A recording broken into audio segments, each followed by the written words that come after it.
اجلاس کے بعد نون لیگ کے سینئر رہنما ایوان سے باہر آئے، میڈیا سے بات کی، جس کے بعد پیپلز پارٹی کے سینئر رہنماؤں نے بھی میڈیا سے بات کی اور اسی موضوع پر بات کی۔ وہی گستاخی کی باتیں کی گئی، گستاخی مذہب کی باتیں کی گئی، مذہب کو سیاست کے لیے استعمال کرنے کی مثال ایک بار پھر سامنے آئی۔ نون لیگ نے ماضی، اپنے حالات اور اپنے خلاف ہونے والی سیاست سے کچھ نہیں سیکھا۔ دعوے کرتے ہیں کہ وہ بدل گئے ہیں، نظریاتی ہو گئے ہیں، مگر پھر وہی حرکت، مذہب کا سیاست میں استعمال کر کے مخالف کو متنازع بنانے کی کوشش۔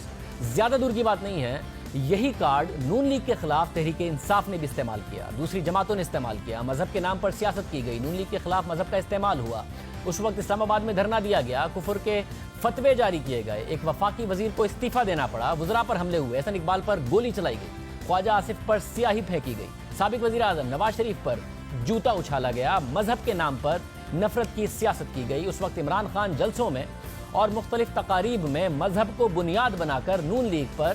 سازش کے الزامات لگاتے رہے، نفرت کی سیاست کو ہوا دیتے رہے، اور اب خود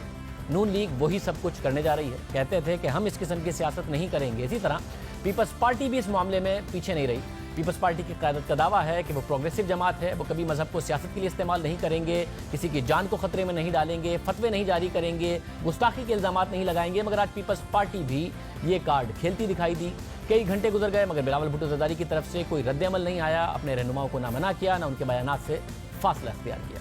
یہ بات سیاسی جماعتوں کو سمجھنا ہوگی کہ کفر کے فتوے، سیاست کے لیے مذہب کا استعمال، توہین کے الزامات کبھی کسی کے کام نہیں آتے۔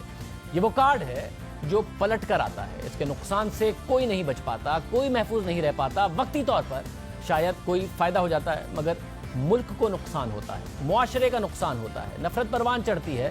جس کا نتیجہ کبھی اچھا نہیں نکلتا، کیونکہ ایک دن اپوزیشن آگے بڑھ کر شاید حکومت میں آ جائے، مگر ملک پیچھے ہی جائے گا، کیونکہ آپ پھر جو بوئیں گے وہی کاٹیں گے۔ ماضی میں جو بویا تھا، حکومت میں آ کر کاٹا تھا، اب جو تحریک انصاف نے کیا آپ اس کے خلاف وہی کر رہے ہیں، تو آج آپ جو کر رہے ہیں وہی آپ کے خلاف ہوگا، آپ سب آگے بڑھتے جائیں گے، ملک پیچھے جاتا جائے گا۔